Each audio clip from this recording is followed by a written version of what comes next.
I happen to know the facts. Now, friends, I'm just an average American. But I'm an American. And some of the things I see in this country of ours make my blood boil. I see people with foreign money. I see Negroes holding jobs that belong to me and you. Now I ask you, if we allow this thing to go on, what's going to become of us real Americans? I've heard this kind of talk before, but I never expected to hear it in America. That's what almost seems to know what he's talking about. What are we real Americans going to do about it? You'll find it right here in this little pamphlet. The truth about Negroes and foreigners. The truth about the Catholic Church. Do you believe in that kind of talk? That all makes pretty good sense to me. And I tell you, friends, we'll never be able to call this country our own until it's a country without. Without what? Yeah, without what? Without Negroes. Without alien foreigners. Without Catholics. Without Freemasons. You know these Masons. What's wrong with the Masons? I'm a Mason. Hey, that fellow's talking about me.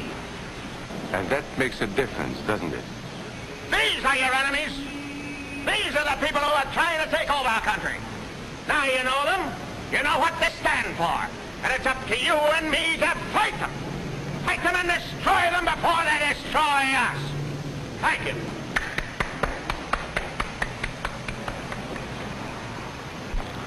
Before he said Masons, you were ready to agree with him. Well, yes, but he was talking about... What about those other people? But in this country, we have no other people. We are American people. What about you? You're an American, right? I was born in Hungary, but now I'm an American citizen. And I have seen what this kind of talk can do. I saw it in Berlin. What were you doing there? I was a professor at a university. I heard the same words we have heard today. But I was a fool then. I thought Nazis were crazy people, stupid fanatics. But unfortunately, it was not so. You see, they knew that they were not strong enough to conquer a unified country. So they split Germany into small groups. They used prejudice as a practical weapon to cripple the nation. Of course, that was not easy to do. They had to work hard to do it. You see, we human beings are not born with prejudices. Always they are made for us. Made by someone who wants something. Remember that when you hear this kind of talk. Somebody's going to get something out of it. And it isn't going to be. This is not classroom theory. I saw it happen. I saw it first in Berlin in 1932. 5 young men that I knew were standing in the crowd listening to the Nazi speaker. Eric was a Catholic. Anton, a student of mine, was a Jew. Heinrich owned a small hardware store. Karl was a farmer. And Hans was an unemployed metal worker. To all Aryan Germans, I say it is time you inherited the nation which rightfully belongs to you. To you alone belongs the glorious destiny of Greater Germany. The Nazi Party will provide land for the farmer, work for the worker, and profits for the small businessman. Who is getting these things now? The Jew. The Jew who has stolen our nation and our birthright. Who makes all the money and takes all our jobs? The Jew, he must be shunned. He must be ostracized. He must be eliminated. And the Catholics.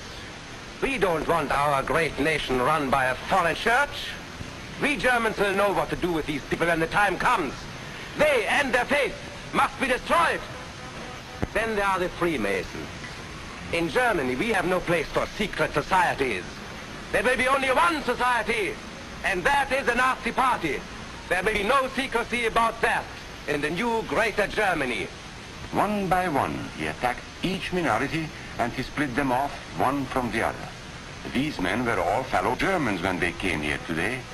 Now they were split into rival groups, suspicious of each other, hating each other. They were being swindled, all of them. But the man who was really being fooled was Hans. He was pure German, according to Nazi standards. To him they promised everything. and he fell for it.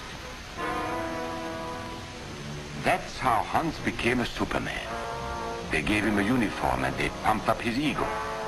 He wasn't just a little fellow out of work anymore.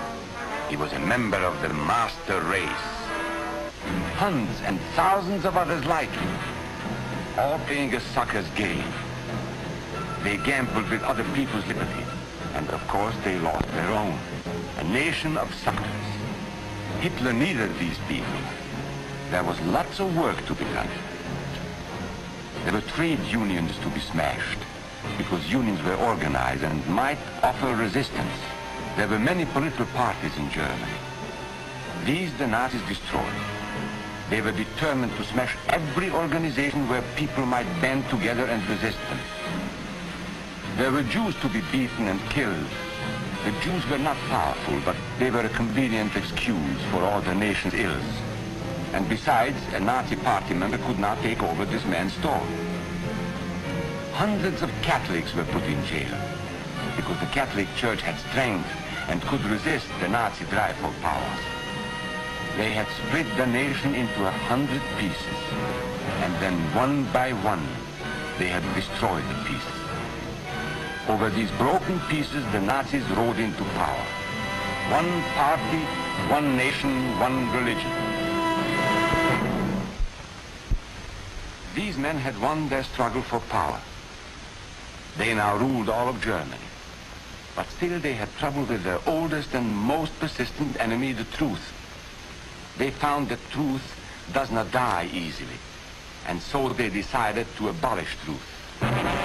One great source of truth is literature, so they burned books, 20 million of them. Many great men in Germany who were spokesmen for truth were jailed or driven from their country. Teachers, writers, scientists. Education was discouraged. In 5 years, college attendance dropped 53%. It was forbidden to listen to British radio programs or read an American newspaper. In Nazi Germany, you had to get your information from Dr. Goebbels. He knew what was best for you. The church was one force in Germany still strong enough to proclaim the truth in public. This Catholic priest was arrested the following day on charges of immorality. The Protestant church also continued to try and fight for truth. The Nazis put this man in a concentration camp. There were others who spoke for truth, and I am proud to say that educators were among them. And what, may I ask, is an Aryan? I don't know myself. But let us see what our present so-called authorities have to say about it. They say he is tall,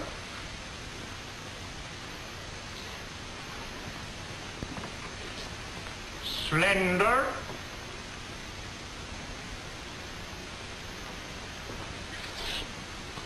blue-eyed, and blonde. There is no Aryan race. And more important, there is no master race. There are people who may find these ideas convenient, but science cannot support them. There is no scientific proof that there's any correlation between a man's racial characteristics and his native ability or character.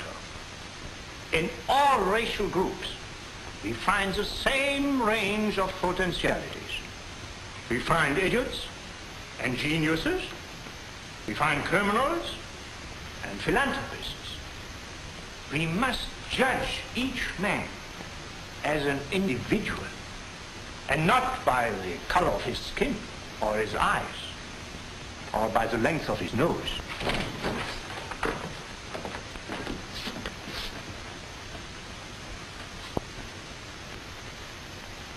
Come in, gentlemen. It's comfortable. And remember that there is no master race. That is a scientific truth. Anyone who tells you otherwise is lying.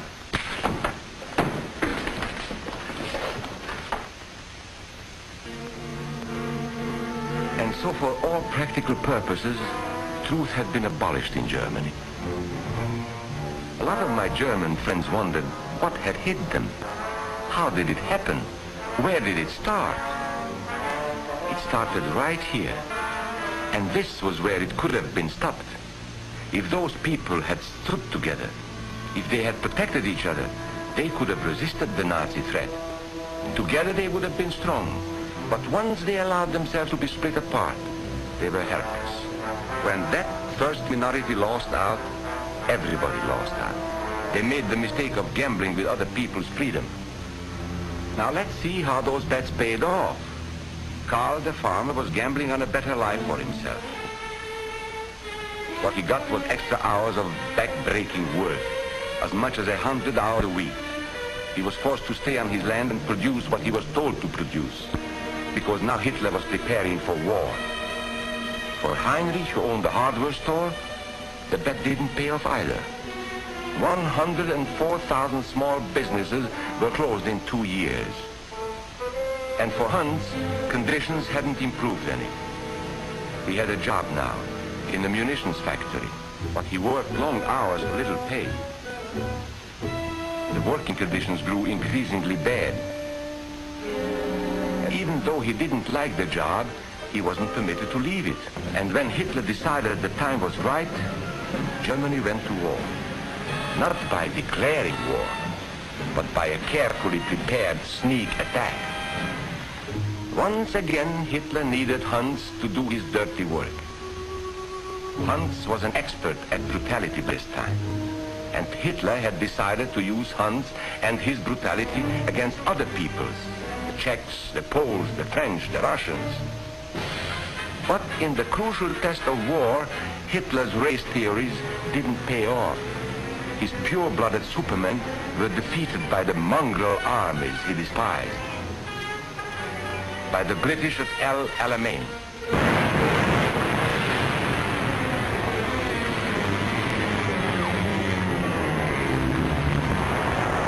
By the Russians at Stalingrad.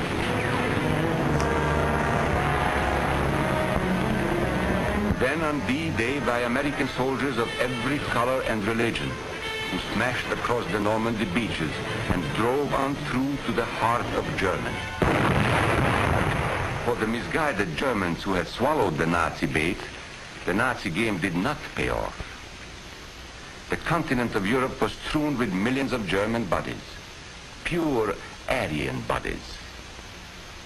Karl the farmer was left in the snow outside of Moscow. Heinrich stayed in Italy at Salerno. And Hans, who was going to rule the world, got only a little patch of Normandy that he could call his own. We must never let that happen to us or to our country. We must never let ourselves be divided by race or color or religion, because in this country we all belong to minority groups. I was born in Hungary. You are a Mason. These are minorities. And then you belong to other minority groups too. You are a farmer. You have blues. You go to the Methodist Church. Your right to belong to these minorities is a precious thing. You have a right to be what you are and say what you think, because here we have personal freedom. We have liberty. And these are not just fancy words. This is a practical and priceless way of living. We must work at it. We must guard everyone's liberty, or we can lose our own. If we allow any minority to lose its freedom by persecution or by prejudice, we are threatening our own freedom. And this is not simply an idea. This is good, hard common sense. You see, here in America, it's not a question whether we tolerate minorities. America is minorities. And that means you and me. So let's not be suckers. We must not allow the freedom or dignity of any man to be threatened by any act or word.